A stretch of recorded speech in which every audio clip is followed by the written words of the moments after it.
y va a tener pues una interesante, seguro, conversación. Enrique, adelante. Precisamente, Jennifer, muchas gracias. Como lo anunciaste, estoy con Raúl Castro, presidente del Partido Popular Cristiano, que aparte, bueno, asistió a la primera convocatoria del diálogo. El PPC, sabemos, pues, ha sido un partido indudablemente crítico. El propio señor Castro tuvo opiniones duras con la primera ministra antes del diálogo, y ahora yo creo que también nos puede dar una opinión bastante interesante y valiosa. Buenos días, señor Castro, gracias por estar con nosotros a esta hora hoy, para por supuesto comentar lo primero, lo indudable es, ¿le han gustado los cambios de ayer o ve, como dicen por ahí, que es unos parches insuficientes? Gracias, Enrique, muy buenos días. Yo creo que los cambios son interesantes, creo que alivian la presión de la caldera, por llamarlo así, y creo que eso, sumado a los pasos previos, que fue primero la ratificación por el presidente y por la presidenta del Partido Nacionalista, la señora Heredia, Nadine, más la convocatoria al diálogo y la desactivación de la DINI, creo que han creado un nuevo escenario que la oposición no podemos dejar de escuchar. Creo que faltando 15 meses, o quizás un mes más, 16 meses, para la culminación del gobierno del presidente Humala, estos pasos muestran una apertura que no se han mostrado en años anteriores y que creo que la oposición tiene que atender, porque de lo que se trata fundamentalmente es de generar confianza para el país. Este año se anunció en primer lugar el crecimiento del 4.8%, ahora se habla de 4.5%. Los agentes económicos estaban en una situación de incertidumbre. Y las coordenadas económicas han cambiado, además, y siguen cambiando. Siguen cambiando. Las expectativas de precios de commodities y las esperanzas. Sin lugar a duda, los commodities siguen bajando, a pesar de que hay escenarios de guerra en Europa y en el Medio Oriente. Recordemos que los commodities siempre, en épocas de preguerra o de guerra, evidentemente elevan los valores por la utilización en la maquinaria bélica. Pero en este caso ha sucedido lo contrario. Básicamente, yo diría, impulsado también por el tema del petróleo y los nuevos hallazgos y tecnologías que ha desarrollado los Estados Unidos. Exactamente. En consecuencia, la situación internacional no es la mejor, tampoco es la peor, pero dentro de eso los países tienen que buscar de acomodarse a las mejores maneras que puedan conseguir para generar trabajo interno y para generar crecimiento económico. Y el Perú, en medio de todo, ha mantenido una tasa de crecimiento por encima de la media latinoamericana. Y eso entonces habría que mantenerlo o mejorarlo. Entonces el PPC, primero, ante todo, es, digamos, mantener una línea de estabilidad. Una línea de estabilidad y sobre todo, muy importante, Enrique, ahora que empieza el año, estamos febrero recién, tenemos que generar la credibilidad, la confianza, la seguridad, la certeza, la certidumbre de que el resto del año va a haber estabilidad. Y ese mantenimiento de estabilidad pasaría entonces por también el mantenimiento de Ana Jara al frente del gabinete, porque hay sectores de oposición que siguen reclamando la censura. Escuchábamos a Luz Salgado del fujimorismo que decía, ojo, que a ver cómo hace para que los ministros no la vuelvan a superar según la percepción de ella. Pero al mismo tiempo, conversamos fuera de cámaras, también puede ser complicado traer otro premier, digamos, que traiga, pues, de alguna manera una carga incierta, ¿no? A ver, yo creo que Ana Jara es una figura interesante. Creo que está demostrando un comportamiento bastante democrático. Hemos estado con ella en el diálogo, pero antes, la misma semana, o la semana anterior, en el Acuerdo Nacional. Creo que para la estabilidad del régimen y la estabilidad del país, el gabinete Jara debe continuar. Creo que se han superado los principales escollos. Cuando surgió el tema que todos conocemos y al cual todos asistimos públicamente, de contradicciones entre Urresti y Jara, el presidente, ante una invocación de algunos de la oposición, entre ellos nosotros, salió a apoyarla, de manera que creo que en ese momento tuvo una buena actitud política y eso nuevamente devolvió también confianza y cierta certidumbre de que no íbamos a pasar por el vía crucis de tener que ir en marzo al Parlamento a censurar un primer ministro y pasarnos 3-4 meses, desde enero hasta mayo o junio, quién sabe, asistiendo a un festín político que no beneficia a nadie. Pero cabe preguntarse, ¿no?, cuánto habrá dolido soltar a Urresti, ¿no? Por fuera de digamos, críticas, contradicciones y todo lo que Urresti despertaba, seguía siendo un ministro con casi el 50% de aprobación, número uno, y número dos, indudablemente, pues era un ariete para el Ejecutivo frente a un sector de la oposición. Así un es. Ejecutivo que reconozcamos, pues, le falta muchas veces un don comunicador, ¿no? Sin lugar a Entonces dudas. Urresti de alguna manera conectó, ¿no? En medio de, si se quiere, algunas barbaridades, conectó, ¿no? Y daba pues unos jabs. Sí, así, sin más lugar o a menos. dudas, Urresti ha representado un ariete o quizás una falange, no lo sé, una falange dentro del bloque nacionalista. Creo que se le fue la mano y creo que el error que cometió fue precisamente desconocer la autoridad o las indicaciones de Ana Jara. Quizás no lo hizo conscientemente. Creo que la falta de experiencia política de Urresti lo llevó a este desempeño y creo que también de alguna manera algunas posiciones personales en las que él se sintió involucrada y cometió los excesos que todos conocemos y que de alguna manera el gobierno ha querido remediar o expresar satisfacciones hacia aquellos, por ejemplo, que no concurrieron al diálogo nacional, pidiéndole al ministro Urresti la renuncia, con lo cual la oposición debería quedar, creo yo, satisfecha y hacer un gesto patriótico de humildad y no de soberbia como hemos escuchado en algunas declaraciones. Ayer ¿no? Urresti dijo, ¿no? Al fujimorismo y al aprismo, básicamente, no dijo, bueno, ya tienen mi cabeza, ¿no? Digamos, con toda la ironía del caso, pero no le faltaba razón. Sí, de repente, creo que ahora habría que esperar la respuesta de ellos, exactamente, ¿no? en el PPC nunca hemos aprobado el ensañamiento, nunca, entre peruanos, jamás. Hay un dicho feo que no lo quiero repetir de la época de la República, pero aristocrática, que no lo quiero estamos repetir. en horarios familiares, no nos vayan a sumar a la marcha que se está convocando la próxima semana. Exactamente, ¿no? De manera que yo creo que no hay que ensañarse. Creo que insistir en la censura del gabinete Jara es un error político, revela cierta falta de flexibilidad, una falta de tolerancia, una falta de juego político, y eso no le hace bien al país. Yo creo que tanto el APRA como el fujimorismo tienen que pensar en el país, y tienen que pensar que este es un régimen que está de salida, y lo que hay que hacer es ayudar a que salga lo mejor posible, porque mientras más mal salga, más puestos de trabajo se van a perder. Si me permite, Raúl, vamos a hacer una pausa para ir a titulares y regresamos con Claro una que ronda sí. más. Vamos con los titulares de las 8 de la mañana, amigos.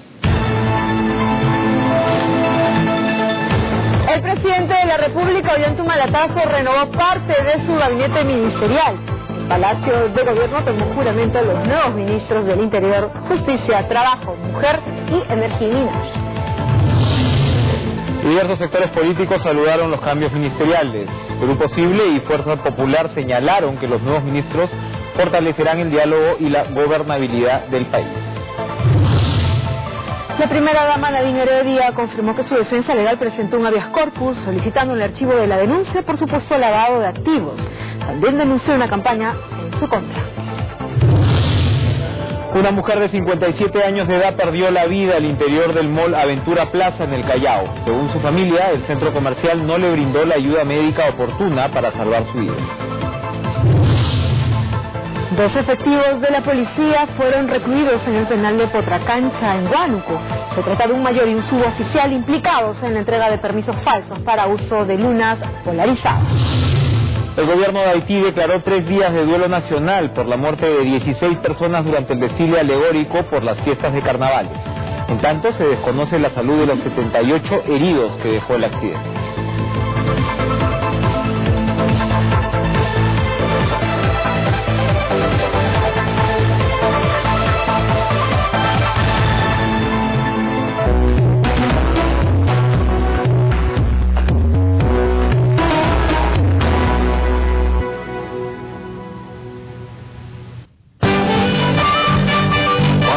Que hacen retumbar la tierra. Colores intensos, vivos. Una mezcla de alegría, carácter y vitalidad. Es el baile que simboliza la identidad huanca. Día Nacional del Wailash. Este miércoles, por TV Perú, mucho más que ver.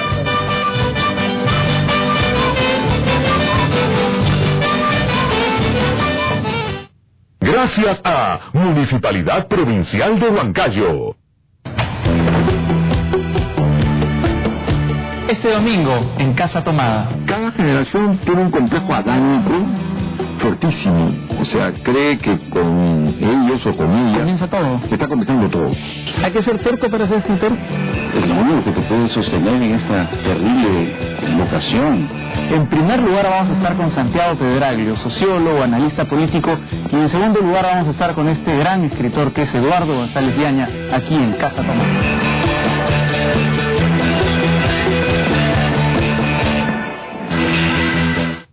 Este jueves, en Reportaje al Perú, vamos a la tierra donde los bosques se unen con el mar. Conoce los manglares y la efervescente vida que habita allí. Recorre sus islas y sorpréndete con sus abundantes aves. Playas de ensueño y atardeceres impresionantes. Aventura, fauna silvestre y sabrosos platos. Tumbes, calor y color, donde empieza el Perú. Reportaje al Perú, este jueves a las 10 de la noche por TV Perú, mucho más que ver. Gracias al auspicio de Yogur Gloria, Downy, Ariel, Panasonic. Estamos viendo TV Perú Noticias.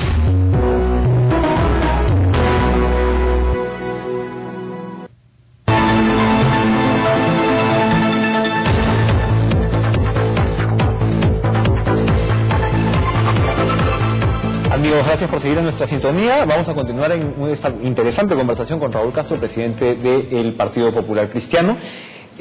Raúl, cuénteme entonces, a partir de ahora, ¿cuál sería la agenda mínima del PPC? Es decir, la agenda mínima en términos de lo que el gobierno debería hacer.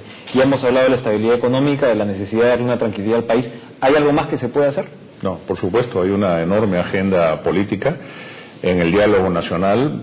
Mi intervención estuvo referida a la historia social o historia política del Perú y a la casi persistente actuación de los gobiernos que inician respecto de los que terminan, que es una persecución política basada fundamentalmente en casos de corrupción.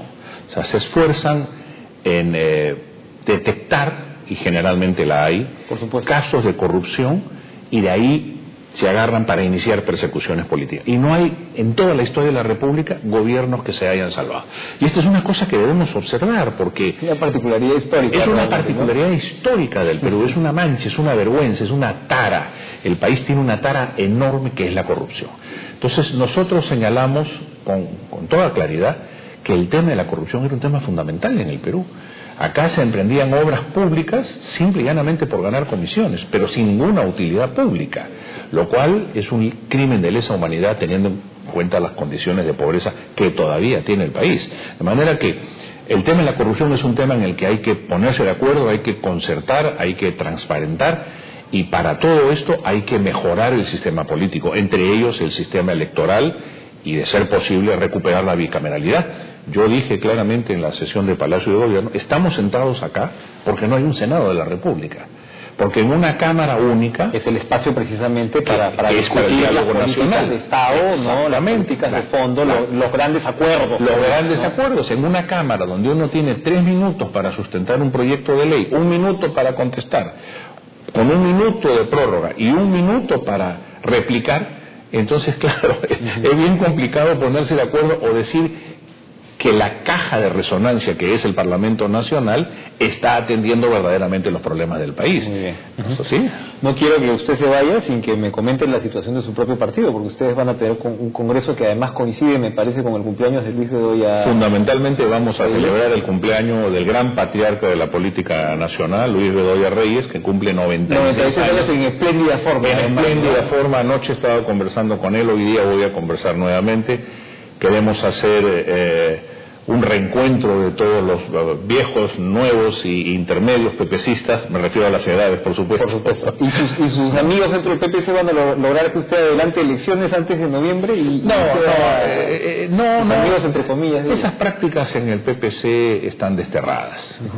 Las prácticas de golpes de Estado, de intrigas, esas cosas en el PPC no existen. Existen divergencias, pero no tienen carácter ni ideológico, ni menos doctrinario, ni siquiera programático. Son simple y llanamente divergencias o enfoques y que tienen que ver obviamente con un proceso de crecimiento. ¿Usted va a seguir hasta noviembre entonces y el PP se va a presentar candidato presidencial? Yo tengo que seguir hasta noviembre, es el mandato que yo he recibido de las bases del partido, eso lo tengo que cumplir y desde luego el PPC, vamos, va a decirlo de esta manera, el deseo de las bases es precisamente tener un candidato presidencial propio. Muy bien.